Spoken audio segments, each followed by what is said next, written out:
Our nervous systems are like having a second brain. So we have the brain in our head that collects data and analyzes and plans and does all of these things. Very creative, very happy to have a very creative brain. But our nervous system is another way that we access information from our environment through our five senses and through the sensations of our body. And just our body being in the environment collects all this information. When we're particularly tight or tense, it's very difficult for our body then to read our environment and to give us the data that we need about our environment. There are many reasons why we would be tight or tense, and a lot of it has to do with stored survival stress in our body.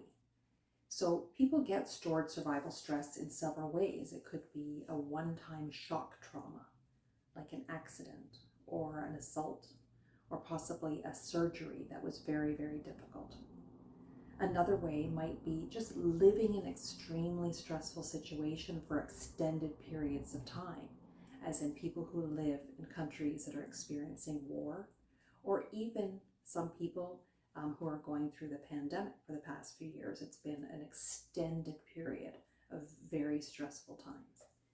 Or another way to get stored survival stress might be through childhood trauma, such as abuse or neglect, or just a long term of living under stress in a very chaotic situation where needs might not have been met.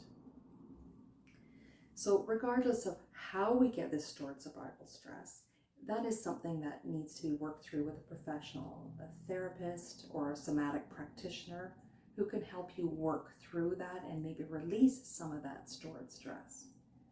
But what we can do individually on a daily basis is not add more stress on top.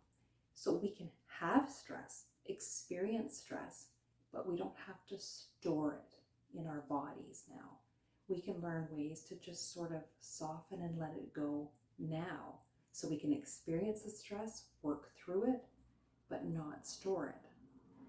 One way I would suggest just beginning this process of not storing new stress in your body is to find ways to release that tension in the body so that we can listen to the messages that it's sending.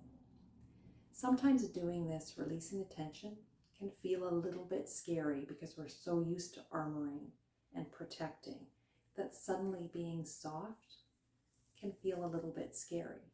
So it's important to do it very, very slowly and in situations where you feel safe and resourced and supported. So possibly, again, working through this with somebody else might be helpful.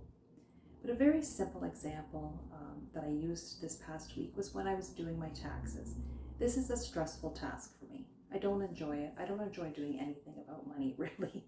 And I have stories about that, and I can work through those long-term stories of security, uncertainty, scarcity.